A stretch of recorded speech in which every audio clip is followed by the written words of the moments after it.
amazing show for you guys tonight. Welcome to Who's That with Mark Noyer, the best of the worst. Yes, we have seriously a fantastic lineup of comedians for you. Some of them are good friends of mine. Every single one of them are hilarious men. And, ooh, we're going to jam. Okay, sweet, sick. Yeah, how many of you guys are you guys ready to get spicy tonight? I should say we're gonna get a little spicy up here tonight. It's gonna be a fun show. I hear Mark's aunt in the crowd already. I met her before the show. I see you. Oh, I'm sure we'll talk to you a lot this evening. Yeah, how many of you guys are visiting for the show? How many people are visiting? Yeah, we got a lot of people on this side of the room. How many of you guys are in San Francisco all the time? You just came out to see a comedy show. Yeah. Either way, thank you guys for being here. I think let's get to know each other a little bit better. Then I'll bring up your first comedian of the evening. I'm from San Francisco with you this evening, but I moved here about 6 years ago from Phoenix, Arizona. Yeah, nobody ever cheers for that, and it's okay. Nobody has since January 6th. I'm getting used to it. What it does mean, though, is that I have a Fox News dad. Anybody else? I got one cheer. That's unusual, one cheer for a Fox News dad. What that means is that my dad says crazy stuff all the time, okay? Like, wild. When I was a kid, we would go on vacation every summer to Southern California, and I would always help him pack up the car, you know. One year I'm out there, and I'm like putting things into the truck, and I was like, Dad, I love it here. The beach, the sound of the ocean. I don't want to go home. And my dad is 6'7". He's like 350 pounds, and he's always got a fat cigar hanging out of his lip, you know? And so he's looking down at me like this, and he just says, stay then. You can sell your body to survive. That's unfortunately a true story. So now I sell feet pics on OnlyFans, and I've been giving comedy a try. So thank you so much for being here, guys. I don't really sell feet pics. That's none of you can see my feet, but it's not true. But when I go home to visit my family, I like to pretend that I do. So I have the Shopify app on my phone, and if you're familiar, it makes a little noise, right? When I go out and I'm grocery shopping with my parents or in the Starbucks line, I'll hear this little cha-ching, and I've started yelling, OnlyFans! And I think my dad likes it. It's cool. It's going great. My family owns a construction company. Does anyone else here have a family member in the trades? Yeah? What do they do, and which family member? HVAC, okay. All the rest of them? Like all your family in HVAC? So you're all good with your hands. That's a good thing to brag about as a man. It's funnier if you say it's your dad or something, but it's all right. We'll work with it. Growing up in my family, right, with that business, it's like spending every day in 7th grade earth science. Like, all they talked about was cracks and holes, just all the time. And I knew every curse word in Spanish by age 9. Like, going to work with my dad was like ride-along Duolingo, you know? He would leave me on a paver for an hour with some guy who told me his name was John, but we all know it wasn't. Teaching me to say, fuck your mother in Spanish. I told you we're getting spicy in here, okay? You gotta get with it, you guys. Get ready. And it's Chingatu Madre, by the way. If you're curious, you can use that later. It got a little out of control, though. My dad would put me to work in the yard with the hired help he would get from the local Home Depot. And I used to defend him, and I used to be like, it was a different time, but it wasn't, you guys. It wasn't a different time. And like the sex offender registry was common knowledge. So I've started telling people he was super confident in my Spanish. Yeah. It backfired on him, though, because as an adult, I attract problematic men, both hygienically and emotionally. It's like moths to a dumpster fire. It's tragic. So much so, I always preface this story. This is my shitty ex-boyfriend story. This is where I get real spicy on you, okay? I'm very supportive of the LGBTQ community, but I have an ex-boyfriend who had an interesting fetish. He was very into trans women, and I am a problem solver, okay? All right, I didn't lose you with that. So I was like a Google away from finding my way to a popular sex shop in downtown Oakland, owned by a lovely Black lesbian couple who was more than willing to teach me anything I needed to know about pegging, which is what we're talking about now, if you guys didn't know. And I don't know how many women in here have ever shopped for their own dicks before. Anybody? Yeah, sweet. We got some wild ladies in here tonight. That's good. That's good. Well, I was overcome with all the masculinity that I never thought I'd get to feel as a woman, you know? And I walked up to the counter with my big black dick to check out, and these two lovely ladies, they just smiled at me and thanked me for supporting Black business. Yeah. Some of you are on board with that. I'm gonna tell you guys one more thing, and then I'm gonna bring up your first comedian. How do we feel about dating sites in here? Are we on the dating apps? Boo! Everyone hates them. Yeah, okay. I agree, but for a different reason than you might think. Okay. Like I said, I'm from Arizona. In Arizona, most of the men on these apps, their profile picture, it's them with a fish. Yes. From the side with the visitors. That's what I'm talking about. Sometimes it's just the fish, and it's awful. So I was thinking about this, like, men, if all you're gonna give us to judge you off of is a picture of you with a fish, why not a dick pic? Cut out the middle ground. And this is then what I realized, why when you're taking these pictures of your dick, are you not taking it like it's a freshly caught fish? Seriously, like, consider it for a minute. Hold it up with a smile, you know, lube it up a little bit, put on a good hat. That's all I'm saying, you guys. That's my little tip for you. And on that note, I am going to bring up your first comedian of the evening. He is a member of the Broadway Comedy Club in New York. Thank y'all. Give it up for Honiton Ortiz, everybody. Yes. All right, are you having a good time? Yeah? I love how saucy Mark's family is over here. You guys are fun. We're all enjoying you. All right, you guys, we have a lot more very funny comedians to bring up to the stage.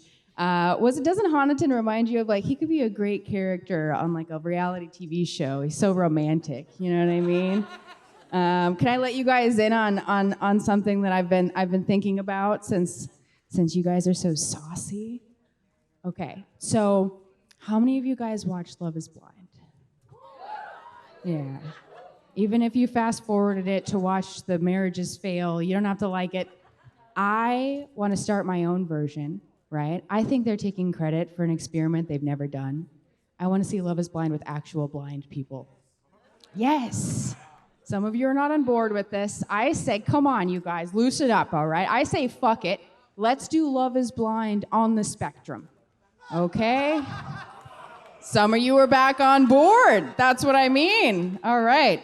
On that note, all right, let's move on with the show, you guys. We have another very funny comedian who performs with you guys. Definitely look more lit, and I like it. I like it. How are we feeling over here, visitors? Yeah? That wasn't very loud, honestly. Can we do more? Can we? You lost too. You got to compensate for that. You got to, yeah. That's what I'm talking about, you guys. Some of you are getting a little tepid on the butt stuff, and I got to tell you, you need to buckle up for the rest of the show, okay? Because it's not going to get any lighter. And you know what? All of us are freaky. I'm into freaky stuff, right? I love a good reverse cowgirl. Any of you guys? Not the sex position. I love trans cowboys. It gets me hot. All right, that's my goofy joke of the night, you guys. You're next. How amazing was that? His impressions are my favorite thing, I swear. All right, are we feeling good, you guys? We got a couple more comedians left for you tonight. If you need to order any more drinks, do it now, because it's going to get even spicier, you guys. Oh, spicier. I like you guys over here. Yeah. I'm going to tell you guys a goofy joke, because Spencer gets me in the mood to be goofy. Can I tell you guys one more weird thing? Yeah. So I read an article this week, and you guys are going to be my crowd research, okay? I read online the other day that if women wear toe rings or anklets, it means that she's a swinger. You guys know what swingers are, right? Yeah, like we like to trade partner. I'm not saying I am, I'm just saying that's what it means.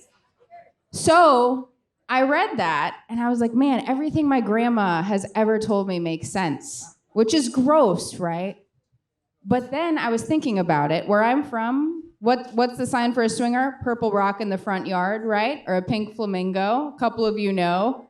This guy's nodding. Yes. I know some of you are on board with this, but you're being all quiet about it. You can laugh. We're at a comedy show. You can admit it. Yeah. And then I was thinking about this, like, how funny would it be? It's a pink flamingo, right? What if, right, once in a lifetime opportunity, a real pink flamingo shows up in your neighbor's yard, your swinger neighbor's yard, and you run out there to take a picture, and your neighbor Bob comes waddling out in a bathrobe trying to fuck you. And he's like, I don't know what the problem was. Susan was wearing a toe ring. I just think, and now they're using pineapples, and I'm just like, can we leave fruit alone, please? Like, I don't need a pizza delivery guy showing up with a full erection because I said extra pineapple on my Domino's order. Anyway, that's just something that's been on my mind this week. Our next comedian. All right, we got a couple more fun things in store. Hey, are you enjoying yourselves, by the way? Are we still having a good time? Awesome. Also, like, what about those nuts? I really want to know. Forever curious. Hey, do you guys remember the worst job you've ever had? Yeah. How many of you have that job right now? Yeah, that's why we're here, right? To laugh. Don't think about tomorrow or the fact that it's Sunday. We're going to keep making you laugh, you guys. The worst job I ever had was working at a call center. Anybody else? Yeah. Nobody cheers for that because we've suffered. That's what that sound was. I worked at a place, man, working there felt like, when you order DoorDash at like 2 a.m., it costs you $50. It takes an hour to get there and like half your order's in the box and it's cold, And it's like, well, both these things are fattening and devoid of joy, but like at least there's food on my table, right? I worked at this place for a year, you guys. They finally promoted me. And I was like, are you going to pay me more? And they were like, that's crazy. No. But people are going to type out their verbal abuse to you now. I was like, okay, cool. And we would just have these crazy people. It kind of reminded me of front office. That would start chats all day long with me and say crazy stuff. Like, what about these? I'm just kidding. There was this guy who would start chats all day long. And one day he was just demanding a hamburger. Angrily, right? He's like, give me a hamburger, bitch. Rude, right? So I added my manager and I was like, what do you want me to do about this guy? My manager just like played World of Warcraft all day and flicked blank key cards at me. Somebody over there is playing World of Warcraft right now. And he just started Googling hamburger ingredients and sending them back to the guy, like bun, lettuce, tomato. Like now we're making a burger together and this guy on the other end writes back, no pickles, please. And I just think that's weird. I attract weird people into my life. Dating as a tall woman is difficult sometimes. Some people would think it's easy, but it's not all it's cracked up to be. If you're not a supermodel, let me tell you. There are a few things about it that are okay. Like I can shop for shoes in the men's section, like these babies right here. Most guys can't look down my shirt, right? That's cool. But there's also like a 95% chance that I'm too tall to make eye contact during a blowjob. And that sucks. I have to like really get under it. It's like a whole operation. And I feel like I spend every day squeezing through all the tiny spaces. Like Hagrid. I feel like Hagrid, I'm on this mission to find pants that cover my ankles. And it's just, I guess this is how it goes. I was in a Victoria's Secret the other day, you guys, and I got to looking at one of those bondage-style bodysuits. You know what I'm talking? You two laughed immediately. You know exactly what I'm talking about. It's like the kind that has like the slits and the straps, and it makes you wonder where your nipples are supposed to go, Yeah. And I'm sitting there looking at it, right? confused. And this Victoria's Secret girl, they've always got like a fanny pack and their boobs all pushed up. And this girl comes running across the store and she's like, hey, just like really selling it. And she's like, think of how sexy you'd feel, how sultry, how alluring, just picture it. And I had just gotten there after 2 boxes of buy one, get one pork buns, you guys. I love pork buns. And all I could picture was being curled. I'm glad somebody shushed for this part.